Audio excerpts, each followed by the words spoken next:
Okay, welcome back. This is our next video of our training session, and we're going to be talking about nose versus mouth breathing, just to extend on the science of breathing a little bit and the benefits, because Victoria just had a great question. And Victoria, so if you'd just like to repeat your question, that'd be great. Yeah, I was just wondering if you do breath like holotropic breathing after giving everybody the benefits of nose breathing and then telling them to breathe through their mouth. I'm likely, the sort of people I come across are likely to Of course. see why. Of course. So nose versus mouth breathing is can be a contradiction, especially when we just spoke about Buteyko breathing, and Constantine Buteyko was like, mouth breathing is death, mouth breathing is sickness, blah, blah, blah, blah, blah. But then we have other teachers like Dan Brule, who I did my training with, and he's like, he'll have the mouth breaths.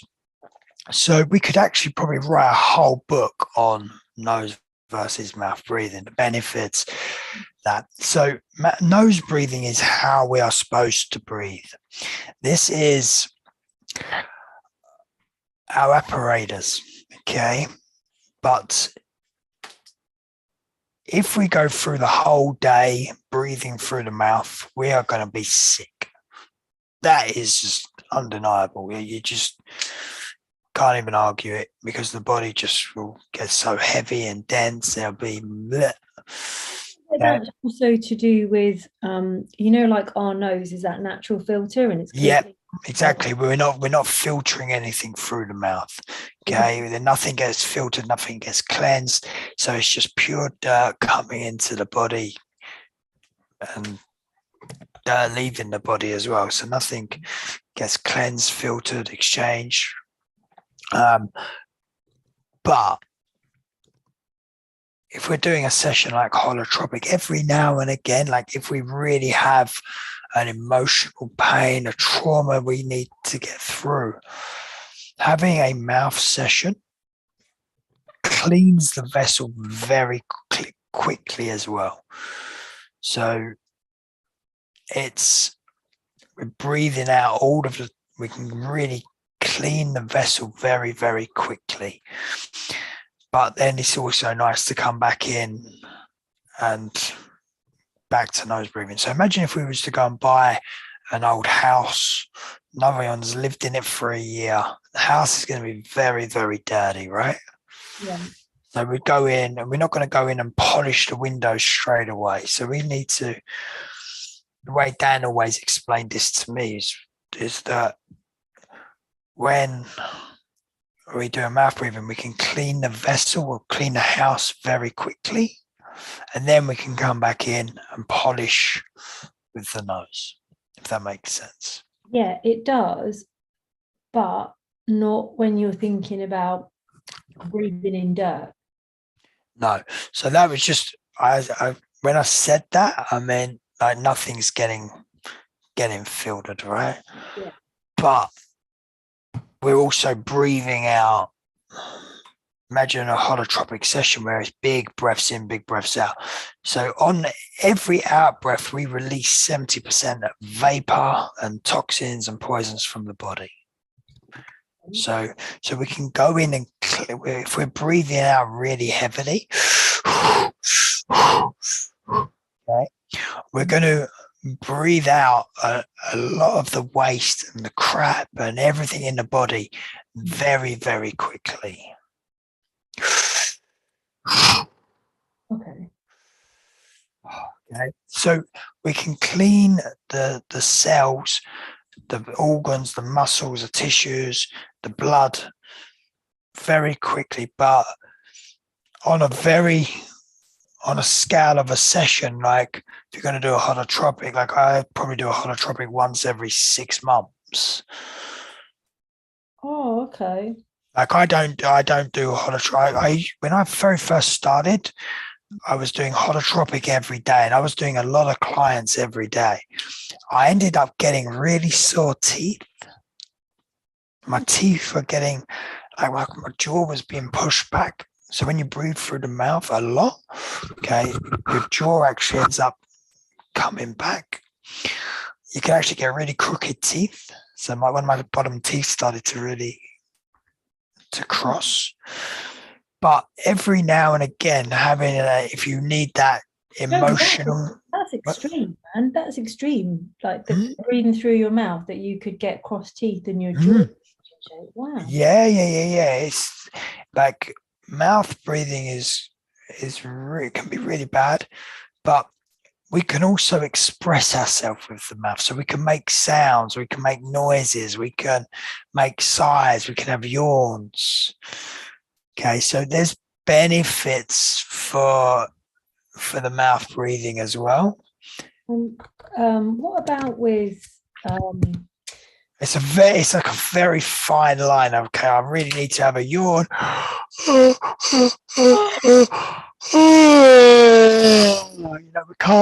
We can't clean that energy with the nose like that. So if we spin in the breath like a 20 connected breaths.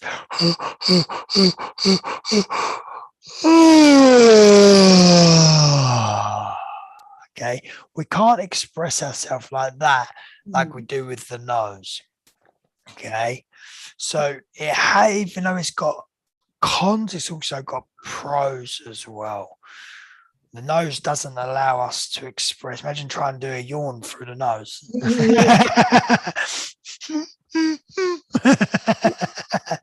So, and then the mouth gives us that expression. It allows us to make sounds, ohms. It allows us to have that big sigh of relief.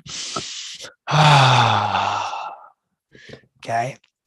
And how, I don't know if this is like relevant necessarily to this course, but with like plant medicine and things like that, would then holotropic breathing play a part in that? I've done a lot of holotropic breathing in ceremonies. But yeah, it all depends on to have that emotional release, because holotropic really gets into the limbic system of the mind. So it accesses subconscious, accesses different parts of the brain that we just don't normally get to with that type of breathing.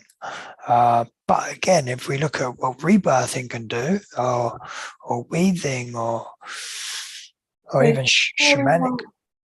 Holotropic and like rebirthing, what do you think's more powerful? All depends on what you need. Some people argue holotropic, some people argue rebirthing. Me personally, they've both got such powerful benefits. But if I was to choose a breath to do on a more continuous basis, I'd say rebirthing, purely because I'm using the nose more. But again, even in a rebirthing session, as we spoke about yesterday, is that you can have that moment in time where I just really need to breathe through my mouth, as I said yesterday, because I needed to get through something. I needed to clean something quick. So I went in and had a few minutes, or 10 minutes, 20 minutes, or whatever it was, of breathing through the mouth to really get through something and to clear that energy. Then I come back in, and again, using the nose to refine and polish the windows, as we're talking about the house analogy of cleaning and polishing and making everything look really nice and slick. You can control the breath more with the nose. Okay.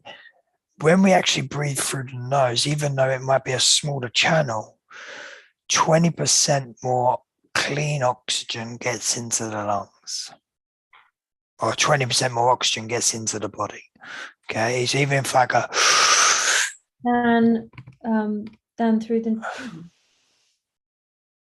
James Nestor speaks about this on one of his podcasts, because everything's getting clean and filtered. But again, the mouth has that I can just express. Again, every time I breathe through my mouth for a session, I end up getting sore teeth. Because it's, in Kundalini they have cannon breath, which is like the same. It's mouth breathing, fire, but they have things like 100-day breath challenge. To do like 100 days continuous of that breath. For things like cleansing, strengthening parasympathetic nervous system, digestion and stuff. So I guess it's not long though. Do you know what I mean? It's like maybe like 11 minutes a day. Yeah. Whereas a holotropic session can be 2 or 3 hours. It's deep. It's intense. It's full on. Yeah, and you wouldn't want to do that for 100 days, would you really? No, definitely not. That's why I only like doing holotropic sessions in training every now and again when it gets time for someone to learn holotropic. But for me, I would choose rebirthing or even shamanic. You're breathing in through the nose.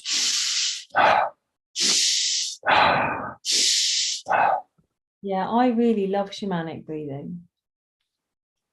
It's phenomenal. But again, then you have the DMT, psychedelic breathing, which I did the other night, which was mouth breathing as well. So it's like the shamanic breath. Yeah, a little bit. Very similar. Very, very similar.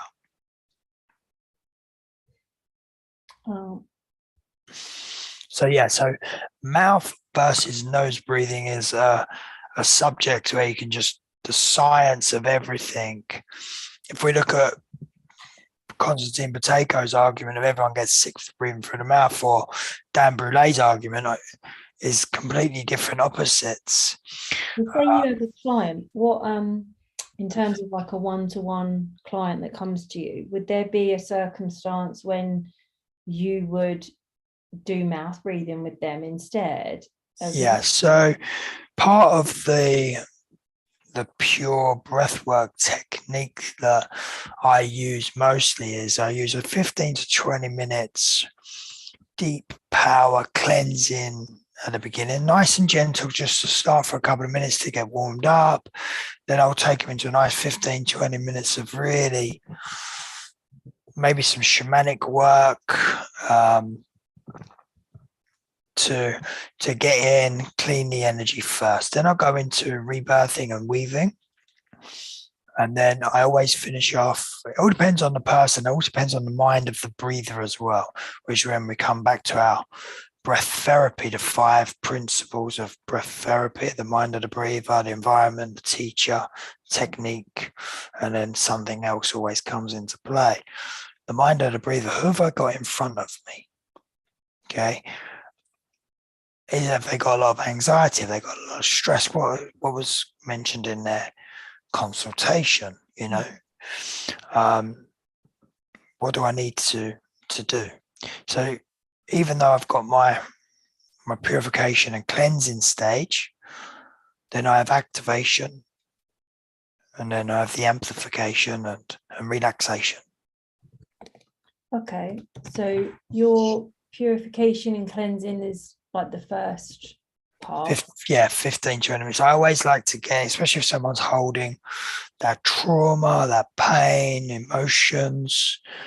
And then it's like, once I've got through that, the quicker I like to get through it, the better, because then I can really empower people and elevate people with that joy and that happiness. So let's get through the murky stuff first rather than doing it at the end.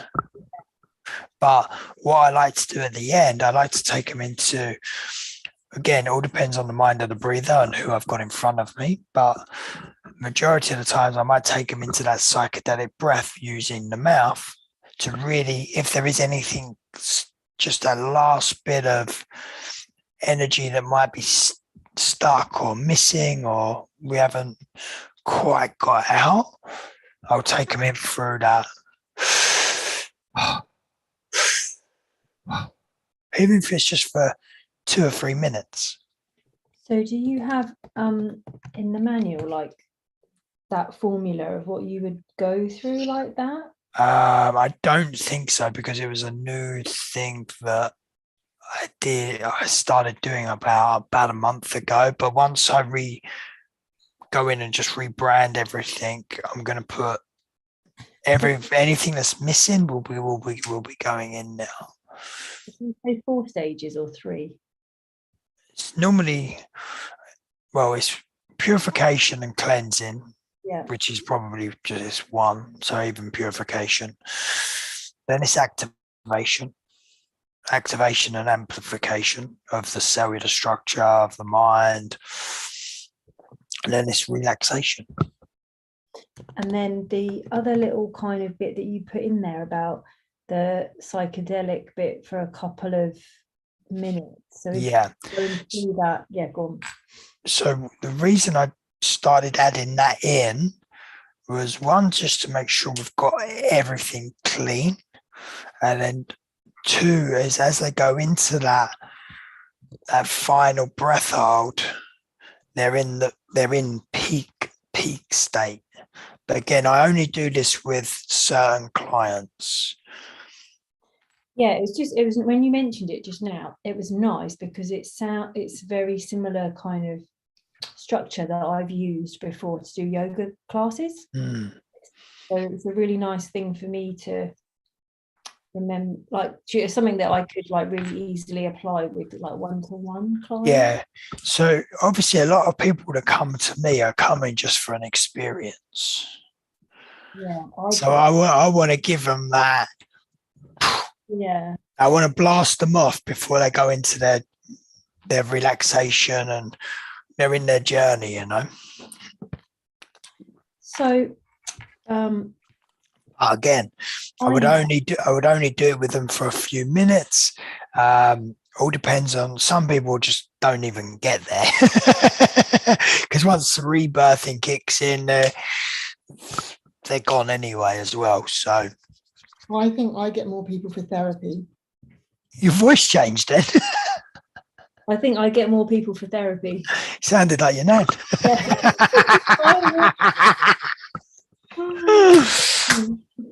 Yeah. Also, I look like my nan. Oh, do you?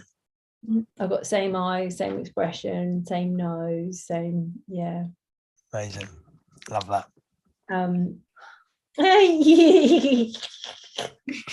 Yeah, I'm not like a massive fan of that. Like, I either look like my nan or my dad, or sometimes I look like my granddad, which is really weird. Sometimes I've looked in the mirror and like my granddad's not alive either, but like I literally can see his face in my face. It's really creepy.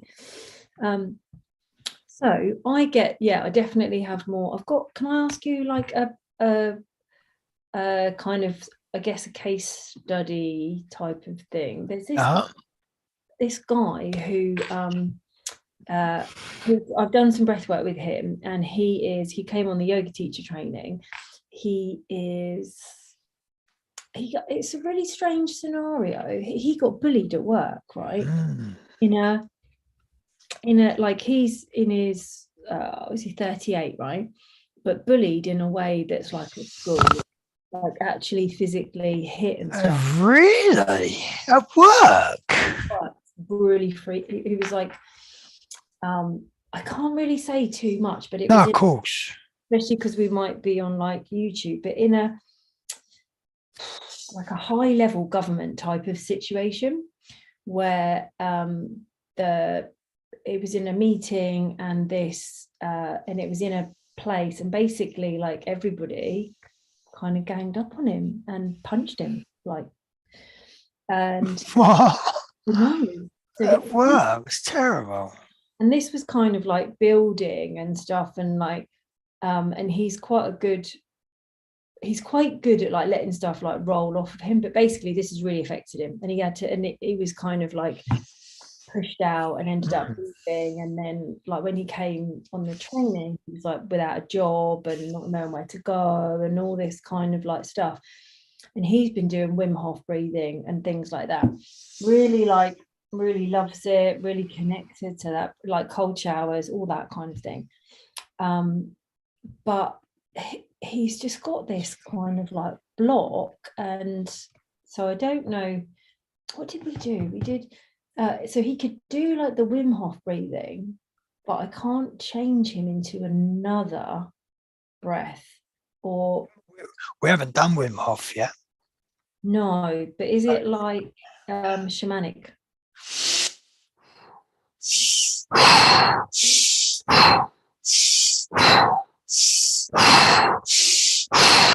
It's incredible. I was actually going to say to you about doing Wim Hof Monday. Oh, okay. Yeah, let's do it.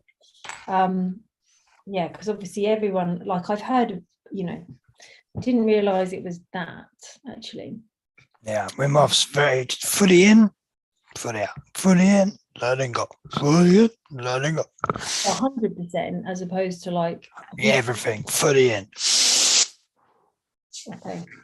Actually called Tumo breathing, but Wim Hof created his style with it, and it's now the Wim Hof method, but it's originally Tumo breathing. And Tumo, I've seen the YouTube videos of the monks doing like the whole kind of scenario. It's whack-a-doobie, isn't it? They take the freezing cold towel and dry the towel and get in a hot bowl of water and things like that. And the exercise that they do, have you seen them throwing themselves around? Like they're kind of in like just doing all this like crazy stuff. And it's a whole kind of routine, but it's yeah. It's quite crazy. There's a little YouTube documentary. What's it on YouTube? I want to put it on. I'd like to watch that. What did you monks there's if I can remember this man's name,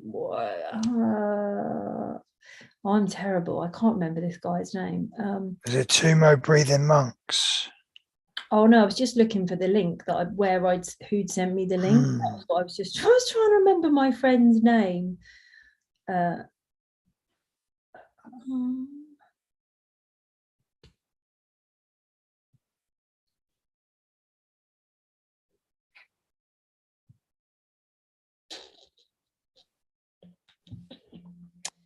I will.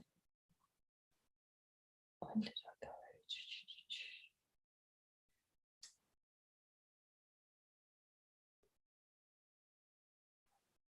Find in business energy. Gav, right, okay. Tibet, the path. Is it that one? It might be Tibet, the path of wisdom.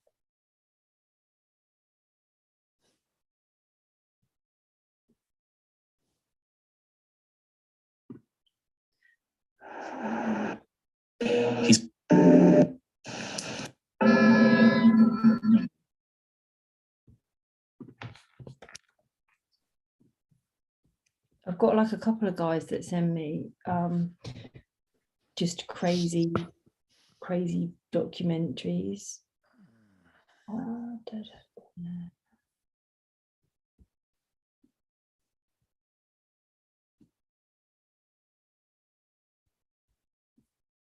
Oh, the Yogis of Tibet, that's what it's called.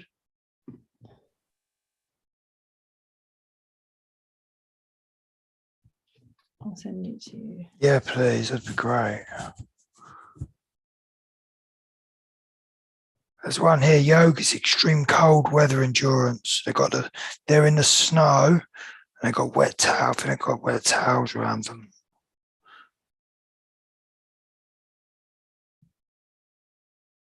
In a fire.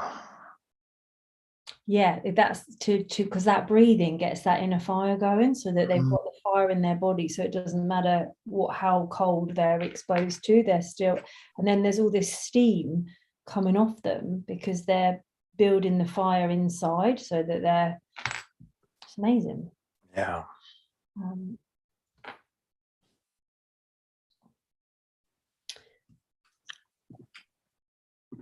Yeah, I just sent you one as well.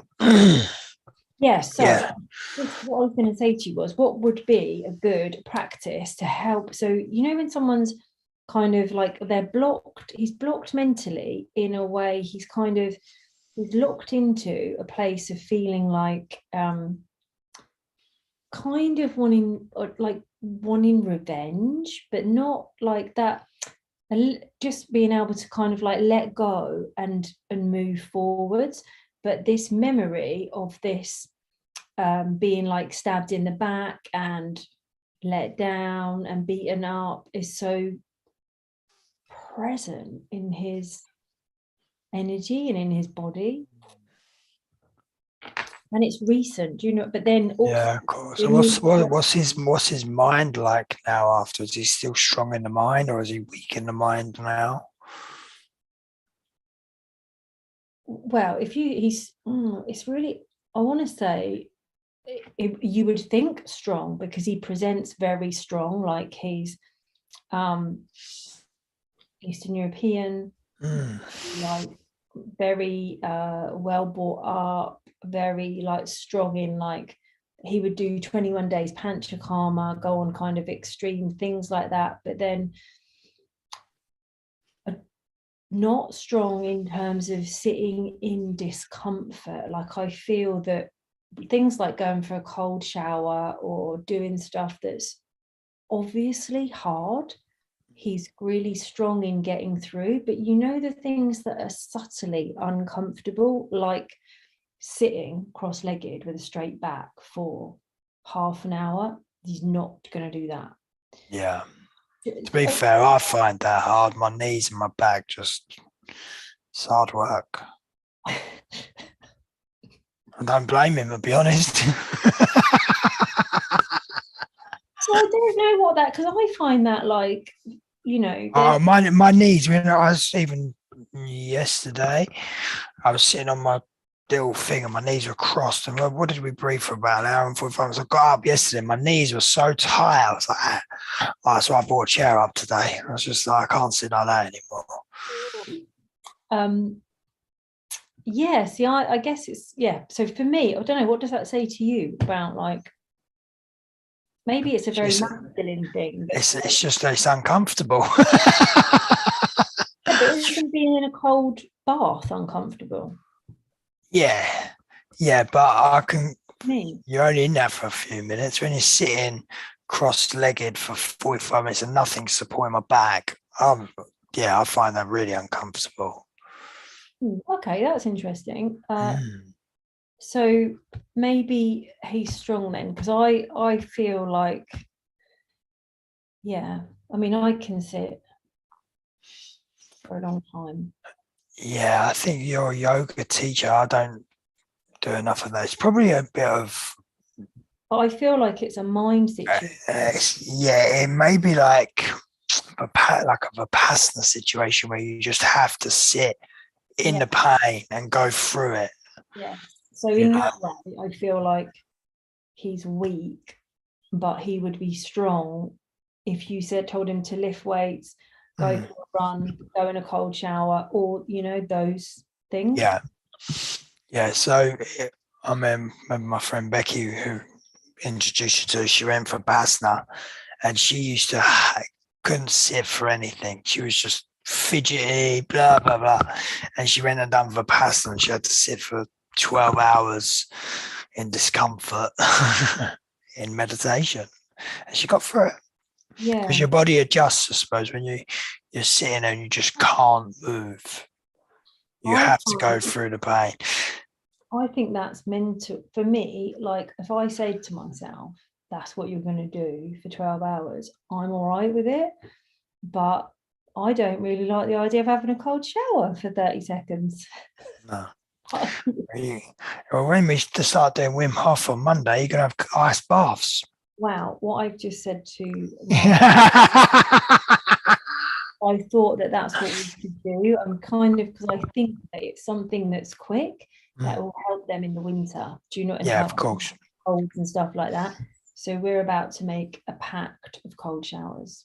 I don't believe that person. Like, for me as a person. Yeah.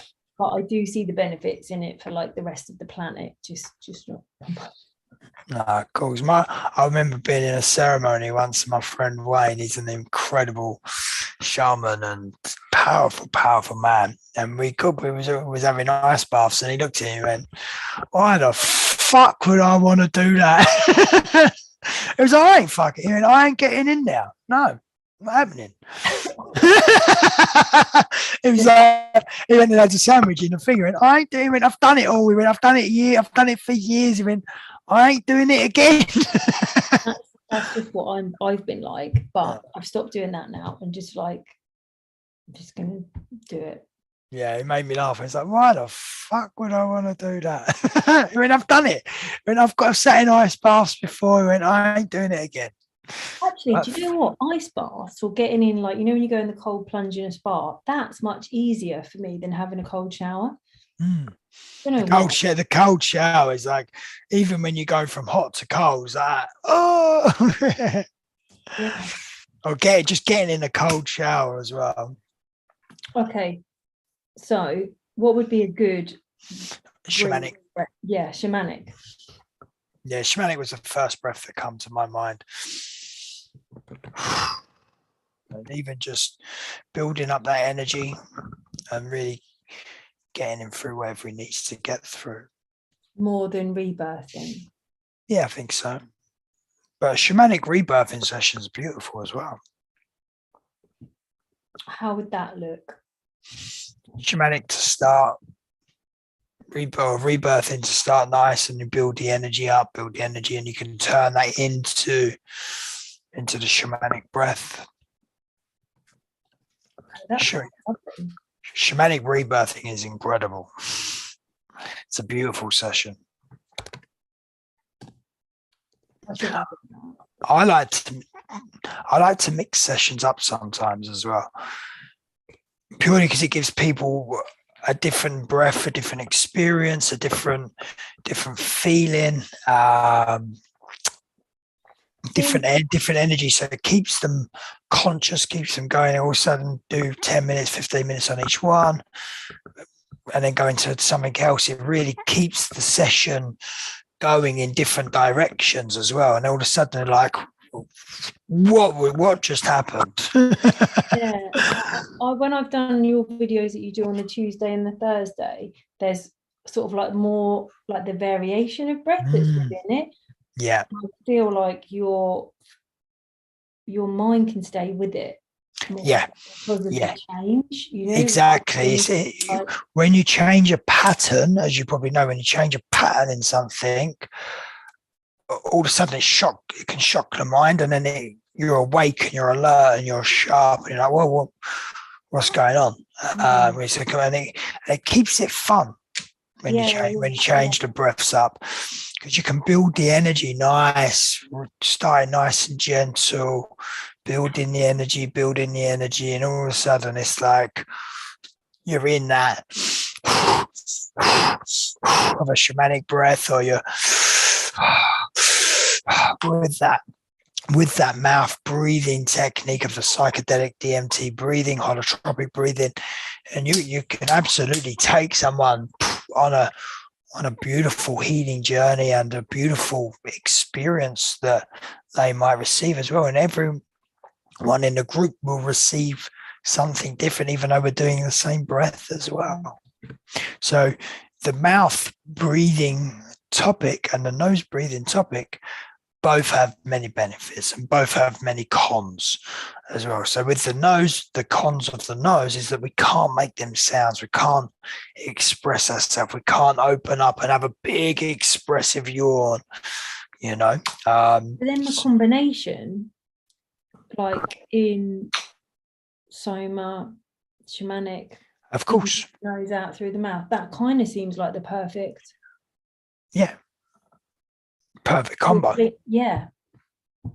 So yeah, and again, it becomes even though it's not a full conscious connected breath through one channel, like it's supposed to, like Leonard Orr and Dan Brulé have always spoke about, it should always be one channel.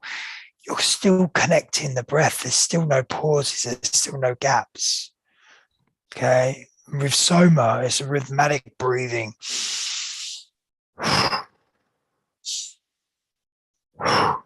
Still connecting the breath. Mm-hmm. We're still consciously connected. We're still consciously breathing. We're still consciously connecting the breath, because we're not pausing after each breath. So then, the one channel to both channels, like the difference in like benefits between that. So Dan always said it should always just be one channel. Leonard always described rebirthing through the nose. One channel keeps the flow going, so it's in, out, in, out. It's not a shift in energy. So do you find it's harder to go conscious connected and keep it moving in a circle if it swaps channels? Yeah.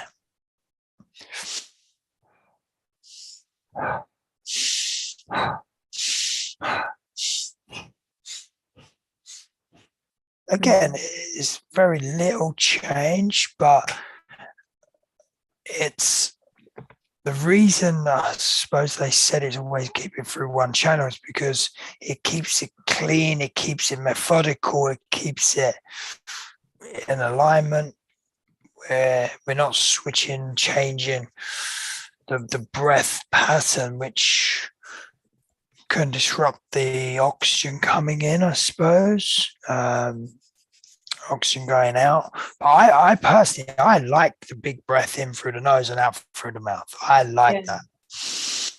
Even when I do Wim Hof always does his in through the mouth, out through the mouth. But he also doesn't, he just get the oxygen in. However you want to do it. Just get the oxygen in, get the oxygen, just let go. I find that like I could breathe, it seems in my mind that I can breathe more in through my nose than I can in through my mouth. There you go, that's that 20%. Because when you're doing it, I feel like there's a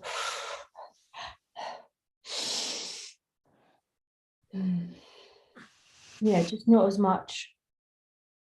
Yeah, it's like it stops. It's almost like your tongue and the saliva. It's like there's some kind of block that's absorbing what's going in. I don't know. Maybe that's just my head making up stories. No, that's you're feeling it. So, okay, that's. Also feels like it goes into a different place in the cavity of my So, mouth. when we breathe in through the mouth, it's coming straight down. Breathing in through the nose, it actually comes in, it gets filtered, and there's layers and textures to it. So it comes in through the nose, down into the bronchi. Okay. So with the mouth, it's not going through the cleansing stage, it's not having nitric oxide put to it. But again, every now and again in a breathing session,